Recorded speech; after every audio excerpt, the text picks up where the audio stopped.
Hey everybody, so I figured for today's episode we try something a little different on the Introspection Hour with Brian and Patrick. And normally we have this type of conversation where we're trying to like educate you through introspection. But I figured today to just have a little bit more of a heart-to-heart conversation between just two really good friends, and it's on the idea of just like friendships. All right, Brian, be real with me, man. Like, how many friends do you really have in Washington?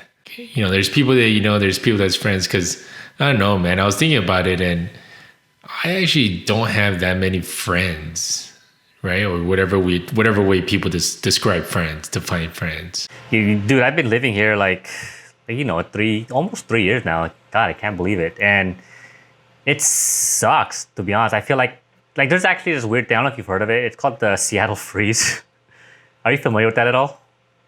No, man. What is it? So it's this whole premise that people in Seattle have this very confronting facade. Like they'll be nice to you in person, but then when it comes to like actually hanging out and introducing you to their groups of friends, they don't really invite you out. They'll have that fake like, oh yeah, we should hang out sometime, man. And you're like, yeah, sure. Then you just never hear from them again until let's say you just miraculously see them again on the street. Like, hey, how's it going? You have your stupid small talk. We should hang out again sometime. Like that's happened to me before. And I want to say that's also part of my fault. Like, it's funny when. So let me just answer your question, dude. I know we talked about how many friends. I have like three maybe max. And the funny thing is, because I thought I had more, and this is where I kind of want to ask you, like, you've always been, we've always had this conversation. You seem like a popular guy all my life. And then, for you to say you don't have any friends in Washington, like, that's surprising. Like, why? Yeah, in DC, it's crazy. I can't get comfortable with people. So I don't know if it's me. Like, I can't make friends or something like that. But I'll tell you, there's people that I know. There's people that I can hang out with. There's lots of people like that. So whether they be just colleagues, acquaintances, or people from my Georgetown program, cool. Get together with them every once in a while. So isn't that the same thing then? So you're saying you don't have a lot of friends, but then you say it sounds like you have a lot of acquaintances. You have your coworkers. You just said coworkers, Georgetown people, your church. Like, what's the difference? Like. I'm not. It's not like I'm interacting with them on a regular basis. We might be on a group chat or something like that, and kind of work it that way. But to your point, there's only like maybe 2 or 3, even maybe like of people that I actually hang out with or even want to hang out. Frankly, at this point, man, if you don't have a kid or a way to keep my kid happy, I'm sorry, it's just too hard, and like. Which makes sense for you, actually. I mean, I get it because you have a kid. I can't imagine, and I get it because I mean, you remember, man, back when we were younger, like every weekend we'd hang out, like college life, high school, every Friday, Saturday we'd go to like Dave and Buster's. We had poker nights. Like honestly, I kind of miss that, and I know it's. Dude. my friend in the neighborhood, he has an actual legit poker table instead of us like just getting our tables and whatnot and like putting a cloth over it. And he's got a legit poker table. I've never been able to use it once, freaking pandemic in terms of the fact that we can't call people over. But yeah, it's weird because even in DC, it's hard to carry a conversation enough to get beyond the facade. Whatever, like if you have the Seattle or the Washington facade, like there's a DC screening that I'll call it, right? Like, what do you do? Where's your career going? Uh-huh. Who do you know? Where do you live? And I'm like, man, just tell me what kind of burgers you like or something, right? Like, tell me something that doesn't do with work. I don't need to stiffen up my shoulders or whatever. I think that was the hardest thing for me. I just couldn't break that, man. I was like, no, this isn't me. It's hard. You go out. Yeah. I get it, man. Because we're always so used to networking, right? Especially you, because I know you always tell me you go to all of these like marketing events for your job or your career, and you talk to people. It's always like, what do you do? Where do you work? And I don't know networking because I'm not very good at it, but I get it, man. No, and that's literally what I have to do. I have to give my spiel. So like if I go to a happy hour and I'm meeting new people, and I tell them that now I just throw people off and like, I tried this once or twice and someone would be like, oh, so what do you do? And I'm like, it doesn't matter. I like snowboarding. Do you like snowboarding? And they're like, huh, what? Like, I don't know how to respond. Like, where does this come from? I thought we're at a business meeting, right? Yeah. I'm like, nah, man, we're having a drink, or I'm drinking ginger ale. I don't care. Like, it's just a weird thing. And I think one thing that I'm noticing is it's hard to talk to people, like to get, to trust them enough to open up. But why? Right? I think trust, Why? we're naturally skeptical. I don't know. Maybe because we haven't gone through stupid stuff together enough. Like, think about all the times. I think the thing that brought us closer is probably just any friends like that truly brings you closer is just all the stupid stuff that you've done in life. Our land parties. Oh, yeah, those are great. I don't know what else. What else did we do that was so dorky, dude? Like, it just. Because it's. I don't know. I've thought about this a lot, actually. Have you ever thought about how we make friends? Like, actually, really just sit down and think, like, why do I have the friends that I have now versus like the people that I've met, like in your current time frame, right? Time zone, right? Like, you remember back when we were kids, what brought people together? At least, what brought kids together? Playing outside? Or, Yeah. I don't know, man. Right? That's it. No, it's as simple as that. Hey, do you want to play? Sure. Boom, we're friends. Right? It was like that. And do you remember how we met? Yeah. No, wait. Tell me, how do we meet? met? Hey, how did you and me? Come on. How's your memory? Shut up. Like, it's horrible, I'll tell you that. No, I don't remember how we met, man. It was like 30 years or 20 years ago or something. We met. No, I remember this because 7th grade, okay? Wilson Middle School. Okay. We were Yeah. in PE class together, and I guess back in the time, I didn't really have. I went to Wilson. Sorry, I went to a new middle school where I didn't really know a lot of people. It's weird, like the whole 6th grade, 7th grade transition. Like, you end up forming new cliques right away, and not to sound Sure. racist, but this is pretty common. Is that in elementary school, we all hung out with whoever was fun, whoever was cool. At Yeah. some point, the Armenians started hanging out with the Armenians, the Koreans started hanging out with the Koreans.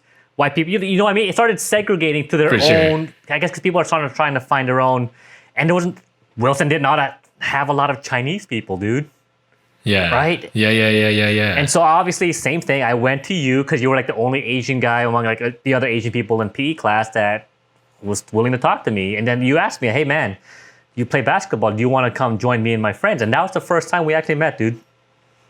Oh, shut up. For real? Yeah, and I won't forget. It's like those little things that you Look at that. I'm going to give myself a pat on the back. I did a good thing. I mean, And then, of course, you're like super good in basketball. So I'm like, he's my ringer.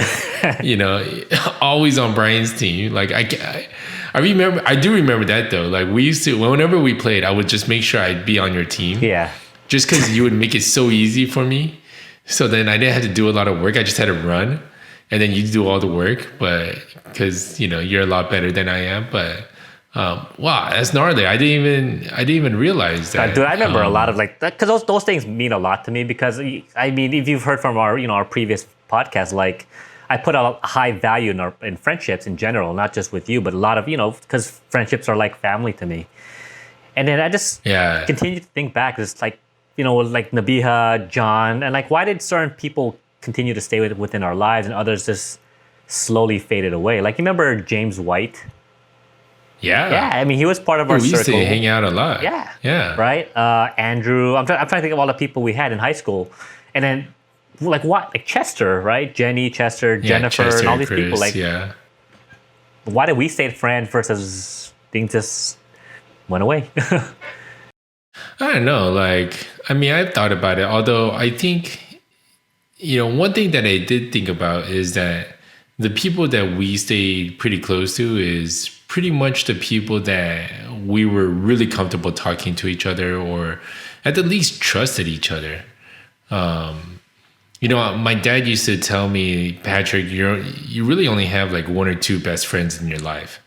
Everyone else is a friend, someone you can say they like you, or they'll always be there for you, but most of the time not really, right? Like, whenever you were down in your worst spots, like people are kind of non-existent. They talk. There's a lot of talk in the game. I would say in the friendship game too. But every time you mention Patrick, you're so popular, I'm like, not really, man. I was just busy enough that I was surrounded by different types of people, if that makes sense, right? Like, I was doing all these activities that just had a bunch of different groups of people, my church group, my school group, my engineering friends, right? Like, and each one of those groups knew other groups. But we got to tell you, besides our kind of close knit friends, I never really felt like I was in those groups.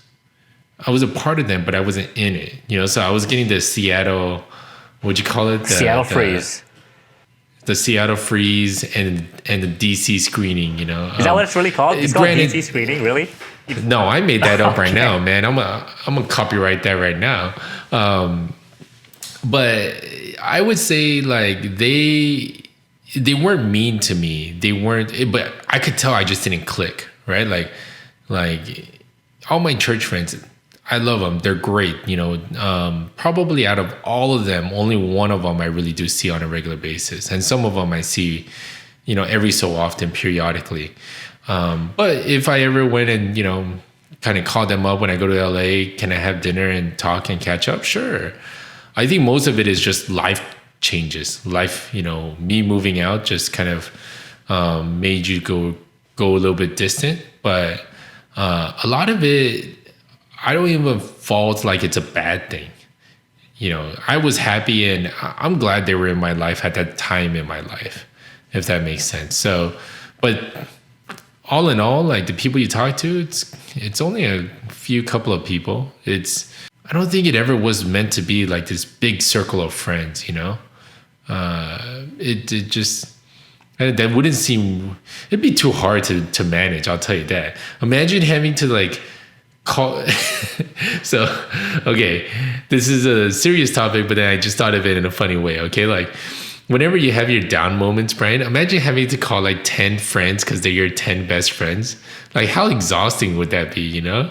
It's not practical. Like you call, how many people do you call just when you have a down? I call like my mom, like you, and that's probably it, man. Because at this point, I mean, that's all the people I know. I mean, John, obviously, but John's advice could be lackluster sometimes, let's put it that way. So what am I going to get from that? So this is my thing is that,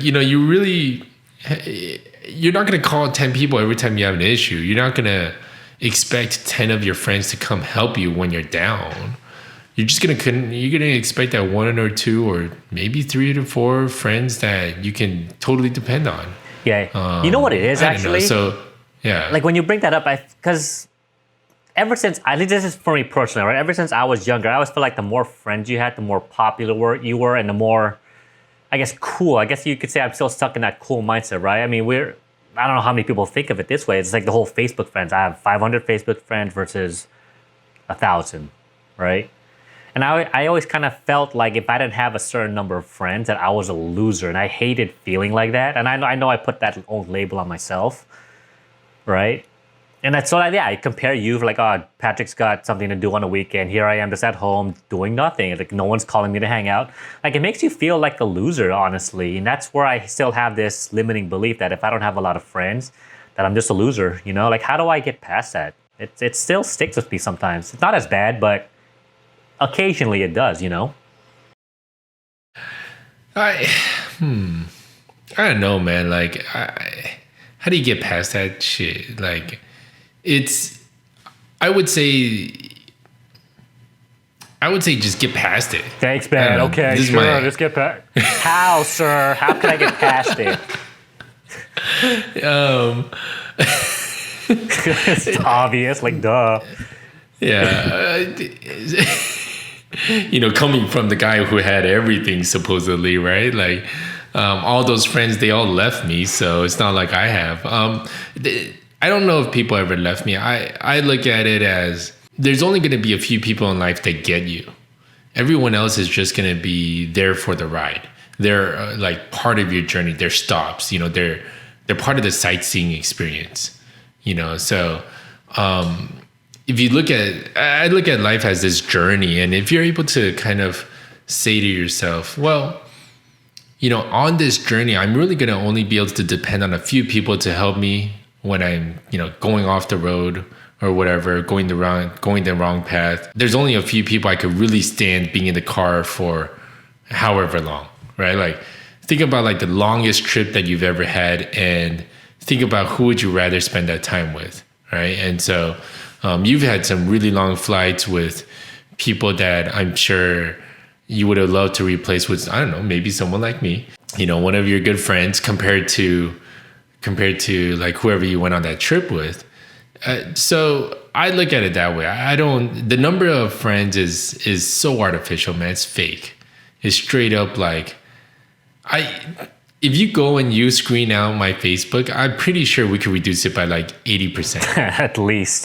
Just at least, right? So whatever number you see, whatever quantity, it's inflated. It's propped up, man. It's fake. It's nice to know that there are people that you know, or people that you met a couple times that you liked that just kind of like a photo every now and then. Sure, right? That's social media. That's what it's made to do. But in real life, like, what do I care if people see that my car is a Hyundai, which I really like? I feel like anyone who's worried about the number of friends, you're living for other people. What do you mean? That makes sense? No, Like, I get it, but like, can you like what do you mean? Like you're living for the affirmation. You're living for the acknowledgement. Exactly, right? Like, exactly, because right? that's exactly what I want to talk to you about. Like, how do you get? Because I felt like that, right? Because I guess you could say this is comparing, and I've always been the type to always compare. I mean, right now it's not as bad because I guess you could say I'm an adult now. I have other shit to do, or I have other things to do. Okay, right? Or I'd rather just be by myself sometimes because, like you said, sometimes I'd rather just spend time with this specific person or not at all. But how.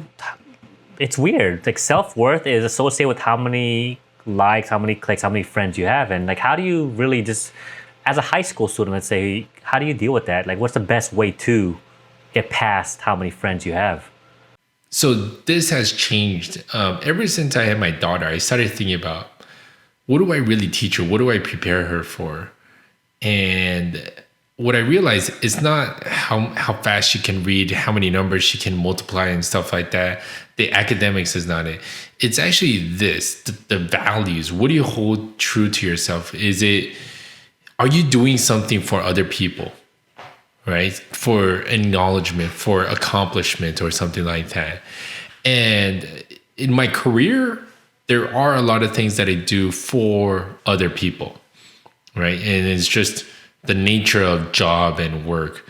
In my life, though, I would say getting married changed that perspective for me, right? Before marriage, you live for either other people or you live for yourself, and very few people live for themselves. But so I'll give you this kind of interesting thing that I heard. Like every now and then I used to listen to Dave Ramsey, and now I really can't stand his rants. Dave Ramsey's the guy who does the financial guru right? stuff, right? God, I hate right the 7 baby steps to get out of debt. It helps actually, Sure. but then after a while you listen, Yeah. like this guy doesn't seem like he knows what he's talking. Well, to some degree, but there's other ways of getting out of debt or whatever, right? So He does. He's very set in his ways, regardless, right? Like his 7 baby steps work, by the way, which generally should work for most people. But regardless, it wasn't that stuff that I was interested in. But one thing that caught my attention was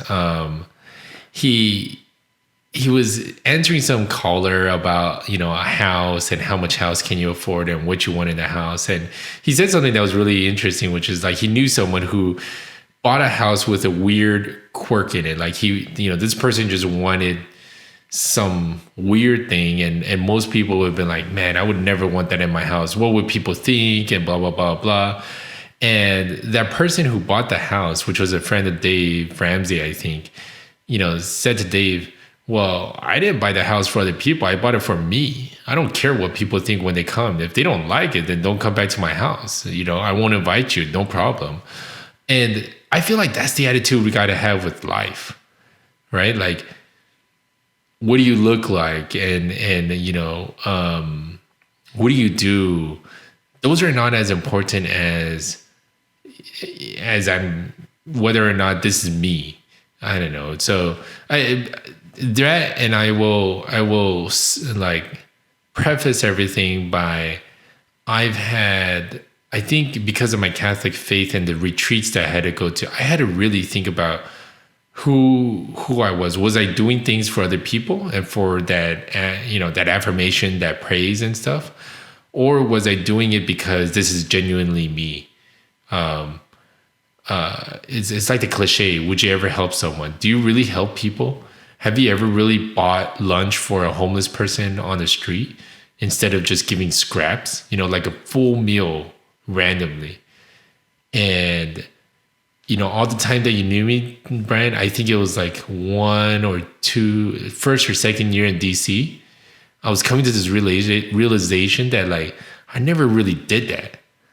And it's one day, I don't know what changed. And some homeless person came up to me and said, hey, can I get some money, $1 or $2 for food? And I'm like, can I actually I was going to go get lunch at these food trucks. Can I just get you a whole meal? And he's like, are you serious? And I'm like, yeah, no questions asked. Just hope this helps you out. And that was the first time I gave something that even seemed like it's a small expense, right? Like what, it's like $10, $5, give or take? $10. I mean, right? That was $10. I wasn't that cheap, but I gave it, and it felt huge. And I think that's when I also started realizing, oh, am I walking the walk? I don't know. I went too philosophical, but honestly, Brian, like, the only answer I can give you is stop living for other people. Who cares, right? Yeah. Like, I mean, you have 5 friends, 50 friends, 100 friends, however many, who cares? Are they good friends? You could have 100 bad friends, right? And you're going to lose all your money. You're going to spend all your money on who knows what. And you're going to be stuck. Or you're going to have friends that weigh you down. You're going to have friends that don't motivate you. But you have a lot of them, right? So like, it's funny. You always go to these parties and all that. I don't know, no, it's funny you bring that up actually, because I'm just looking back at my history of all the types of people that I used to hang out with, and I remember I've been a pretty good kid most of my life, right? It's hard to find yourself in a situation where you're starting to hang out with the bad crowd, but because they're cool or they seem cool, like you want to, especially if you're a new kid in school, right? I remember when I was in elementary school, I met these two, we'll call them tough guys in 6th grade. Okay, quote tough guys, right? But they were like considered the bad boys, or like starting to smoke early. But they brought me in very quickly and very easily because I was a new kid, and I could see how easy it is for someone who doesn't really, especially at the time where I didn't really have a lot of self-confidence, to easily get sucked into that type of environment because you want to feel like you're cool and you want to be part of the in crowd. And then at some point I realized, like going back to what you're saying, values. That wasn't who I am. I'm like, this is wrong. And I knew deep down it was wrong. So I have to get out of this friendship. And that's hard because they'll call you like, hey man, why don't you want to hang out? Like, you just start making excuses. Like, I'm busy or my mom won't let me. Blame your mom, okay? If you're ever stuck, just like blame your parents, and then they'll get mad at your parents. It'll happen. They'll just say, screw it, whatever. Yeah. Right? And if you use your mom as an excuse, no kid will go up against another kid's mom, Yeah. Like, yeah. Or at least an Asian mom, I'll say that. Or have you? I don't remember who brought this phrase up. Have you heard of this concept of you are the average of your 5 friends or something like that? Do you know what I'm talking about? Not that phrase, but I've had similar philosophies told to me. Yeah, and it's funny going back to what you're saying, like hanging out with friends that have the best interest in you. And I think that's like I talk about this a lot with a lot of people. It's like, why are you and I friends? Not in a sense like you're a bad person. We have nothing in common, dude.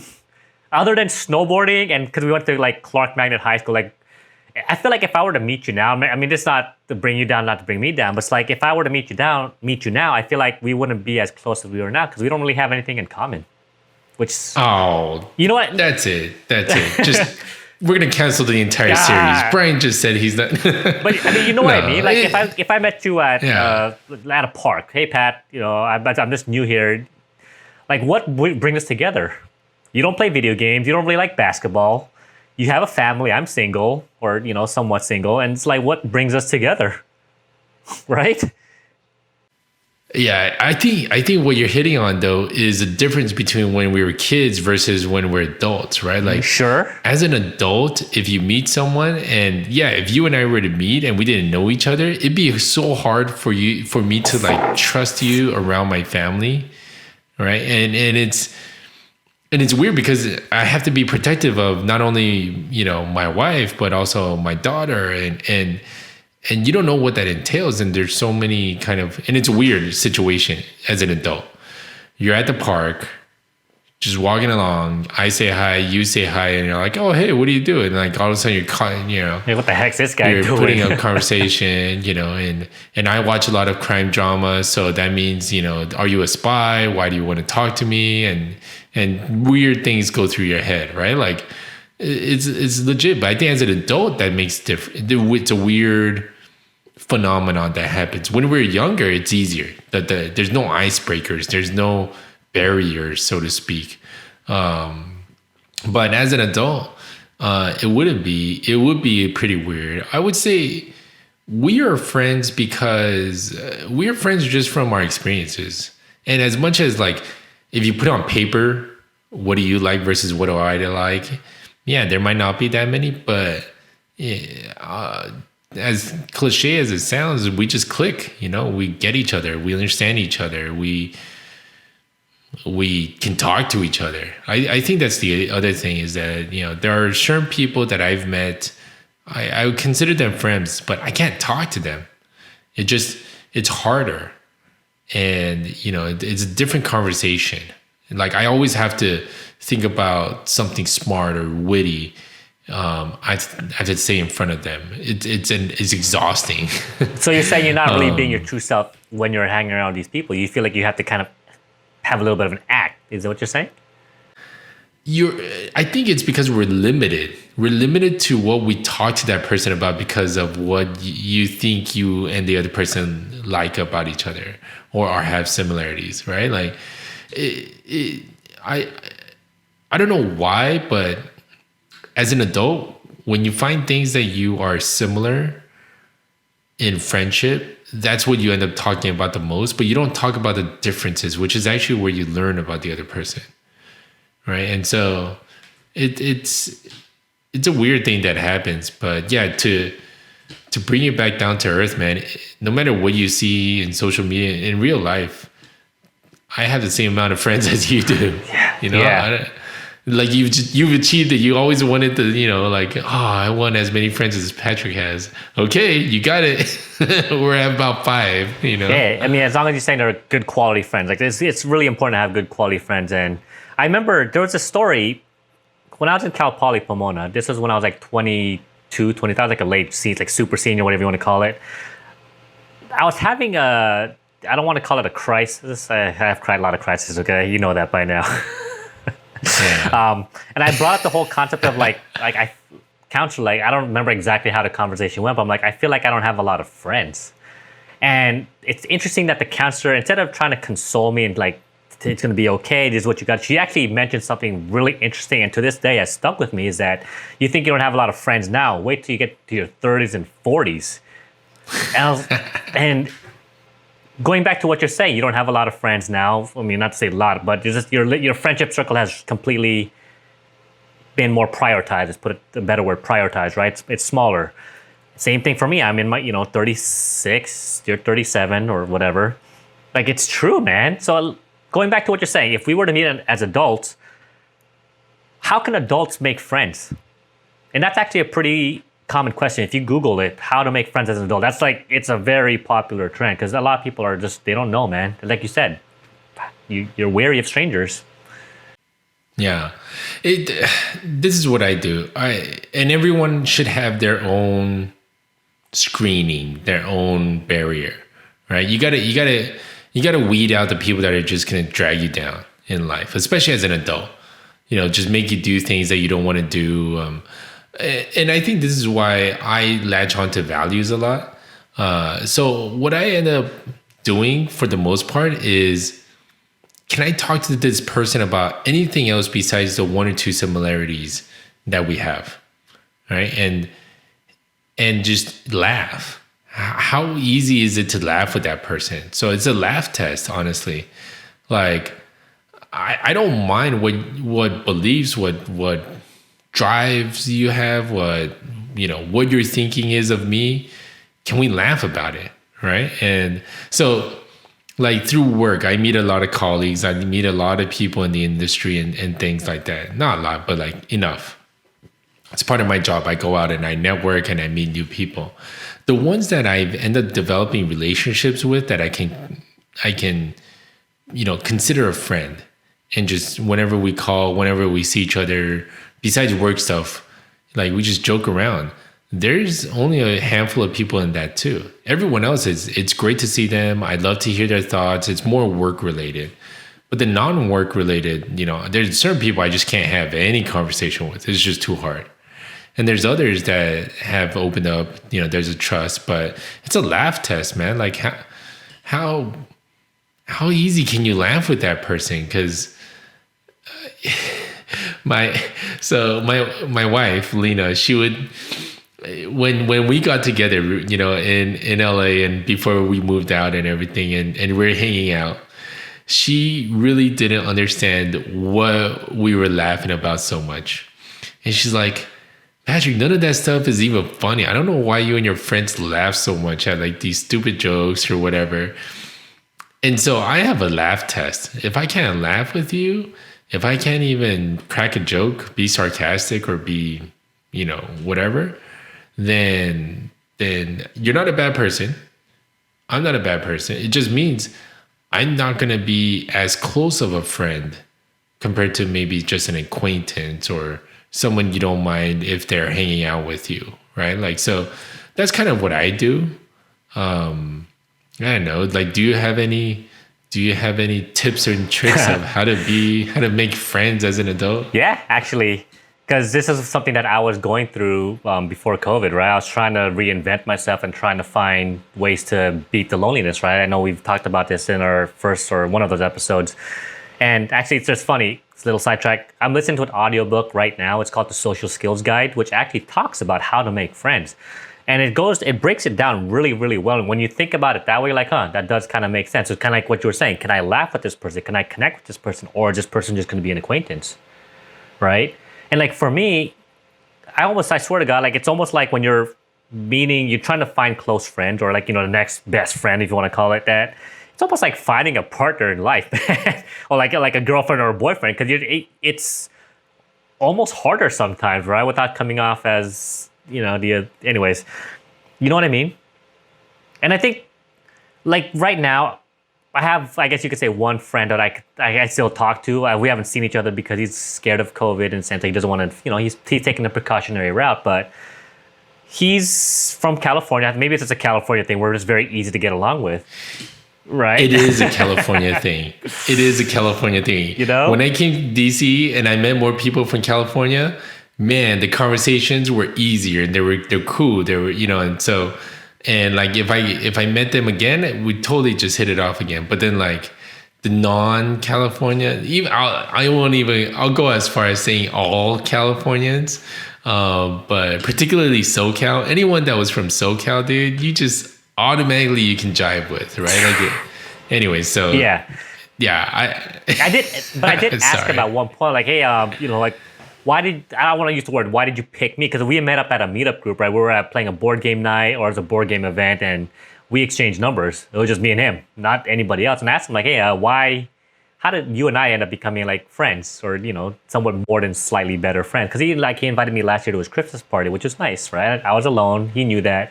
He was nice enough to invite me to his family's house. And I asked him, like, because he was looking for the same thing, right? He's in his 40s, 41. He's like, he's been living in DC.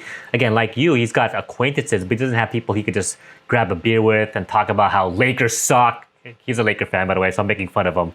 But, things like that. Like you said, can you joke? I tell him I'm a Clippers fan, so I'm like, hey, dude, your team's gonna lose tonight. Just like, what do you call it? Banter, like crappy banter. Right? And that's one of the tests. Like, can I joke with this guy? Can I just be myself? I think that's a big thing. Can I be myself without feeling like I have to hold myself back? Am I being judged by this person? And that's one of my biggest criterias, right? Yeah, for sure. Like that's me too. And there's no like judgment on the other person. It's just sorry, I'm not gonna be able to tell you about my stupid snowboard adventures and things that are really interesting me, which have nothing to do with anything self-improvement or whatever, right? Like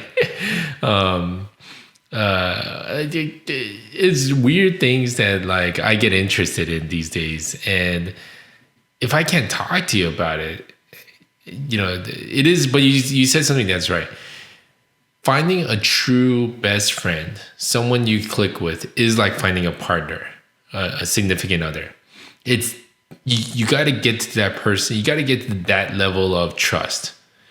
And that's why you can only have maybe 3 or 4 best friends. You know what I mean? Like of our close friends, I feel like I can tell the people that I name, if I were to name them, anything and everything related to my life. The same way I can do that with my wife. And so if you don't get that with anybody else, which it takes time, that's the other thing, right? Like you're not going to know right away. It takes time. I mean, we're talking years. Right? Like our close friends, we've known each other almost 15 years. No, dude, more. 20? I've known you since I was like 11 or 12. And then Nabia and John are like high school. How old are you in high school? Yeah. 14 and 18. So 20, can't do math. God, 20 plus years, dude. 20 plus years, dude, man. Right? So that level of trust over that period of time, to find another person, you're going to need to be friends with them for the next 10 years at least. Right? So anyone expecting kind of a quick thing, just go roll with it. You never know. This person might become your friend in a way, who knows, over 10 years, and you're still hanging out, you're still talking to each other and whatnot. But there's plenty of acquaintances, plenty of quote unquote friends that we just know in our lives, and they're just part of our journey. So I don't know. I don't worry about the number of friends, but I think your one thing that you heard about, like the average of your 5 closest friends, that's who you are.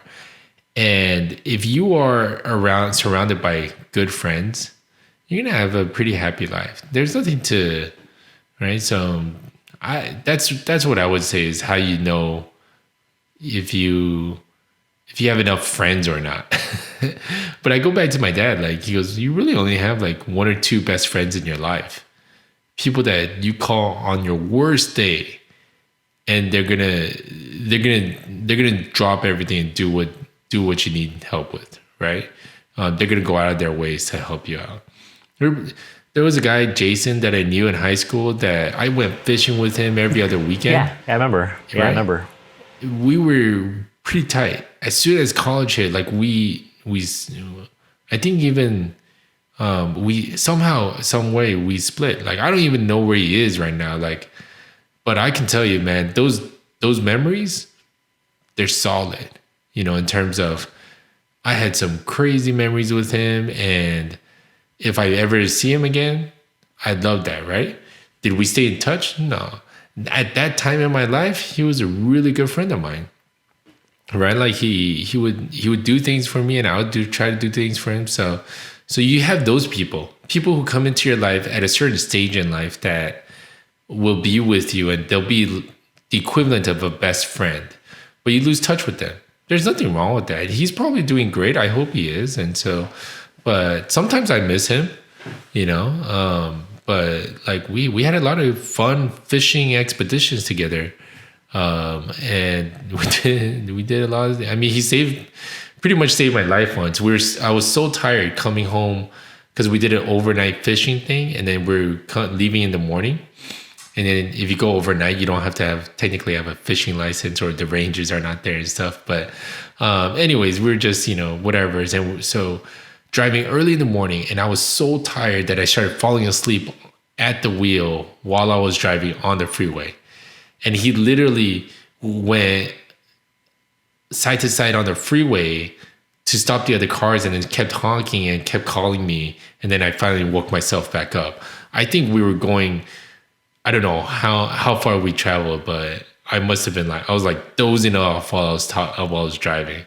And if it wasn't for him, like other cars would have hit me or whatever. Like, who knows? But it's crazy, right? Like, so do I see him? Do I talk to him anymore? No. But man, if I ever see him, like we're gonna be reliving those memories, no doubt, right? So those are things. I mean, you and I have memories of stuff that we did. So I would say just count your blessings that you have these people that come into your life. But stop worrying about the stupid number of friends, Brian. Like, serious, enough is enough. Just get over it.